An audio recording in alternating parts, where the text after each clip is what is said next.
सकाळी सुद्धा मी ऐकली आपल्या कार्यक्रमात. त्यातलं सगळ्यात मोठं उदाहरण आहे ते पैठणचे आमदार विलास भुमरे यांचे.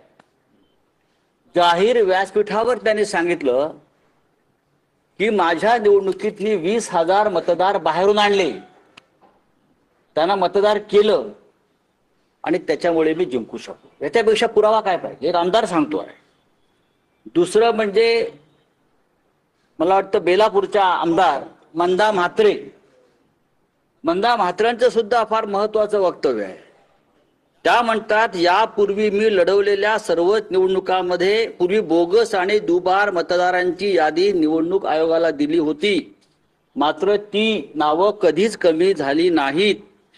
अनेक ठिकाणी अधिकारी आणि कर्मचारी पैसे घेऊन बोगस मतदारांची नोंदणी करतात, हे सत्ताधारी पक्षाचे आमदार सांगतायत.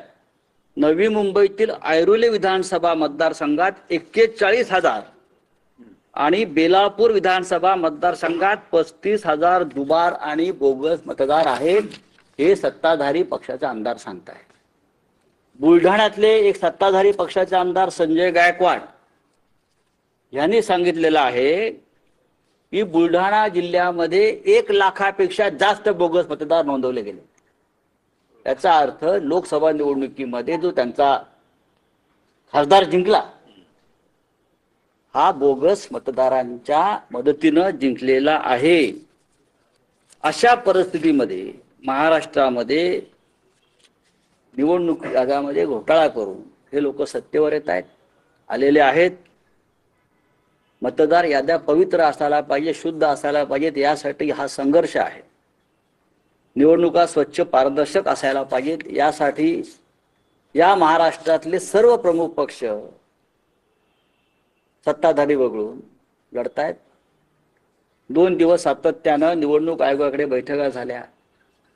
त्यात माननीय शरद पवार साहेब होते, उद्धव ठाकरे साहेब होते, राज ठाकरे साहेब, जयंतराव दोन्ही बैठकांना उपस्थित होते, शशिकांतराव शिंदे होते, आमच्याकडले लोक होते, कॉम्रेड प्रकाश रेड्डी होते, त्यांच्या पक्षाचे लोक होते, कॉम्रेड नवले होते, समाजवादी पार्टीचे लोक, सगळे प्रमुख पक्ष उपस्थित असून आम्ही ज्या आमच्या भूमिका मांडल्या त्या मानायला ते तयार नाही.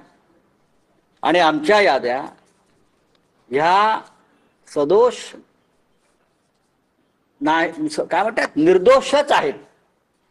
खरं म्हणजे निवडणूक आयोगानं गुन्हेगारी स्वरूपाचं कृत्य केलेलं आहे आणि ते ऐकायला तयार नसतील तर त्यांना असं एकंदरीत सगळ्यांचं एकमत असं झालेलं आहे आमच्या पक्षाचं प्रमुख की यांना दणका द्यावा लागेल आणि तो रस्त्यावर उतरून द्यावा लागेल. मी फक्त एका वाक्यात पुढलं एक पाऊल जे आहे ते ठरलेलं सांगतो आणि त्यानंतर प्रमुख नेते बोलतील. 1 नोव्हेंबर शनिवार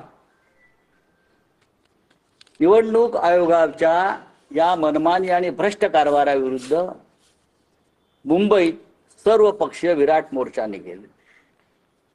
महाराष्ट्राच्या जिल्ह्यातून गावागावातून मतदानाचा अधिकार गमावलेले लाखो लोक इथे येतील आणि मतदारांची ताकद जी आहे ही देशाच्या पंतप्रधानांना, गृहमंत्र्यांना, निवडणूक आयोगांना दाखवली जाईल. या मोर्चाचं नेतृत्व माननीय शरद पवार साहेब, माननीय उद्धव ठाकरे साहेब, माननीय राज ठाकरे साहेब, काँग्रेस पक्षाचे ज्येष्ठ नेते, आम्ही त्यांना निमंत्रण देऊ. इतर जे जे महाविकास आघाडीमध्ये सुद्धा आमचे नेते आहेत ते करतील आणि त्या दृष्टीनं पुढली पावलं टाकली जातील. आज ही पत्रकार परिषद फक्त तारीख जाहीर करण्यासाठी आम्ही बोलवलेली आहे. अजून एक महत्वाची पत्रकार परिषद होईल या सगळ्या नेत्यांचं. तर हा जो दणका आहे तो निवडणूक आयोगाला देणं गरजेचं आहे की महाराष्ट्र स्वस्थ पडलेला नाही, झोपलेला नाही, अजगराप्रमाणे पडलेला नाही. तुमचं जर आमच्या पुढे असं आव्हान उभं करणार असाल तर आव्हान स्वीकारण्याची आमची तयारी आहे.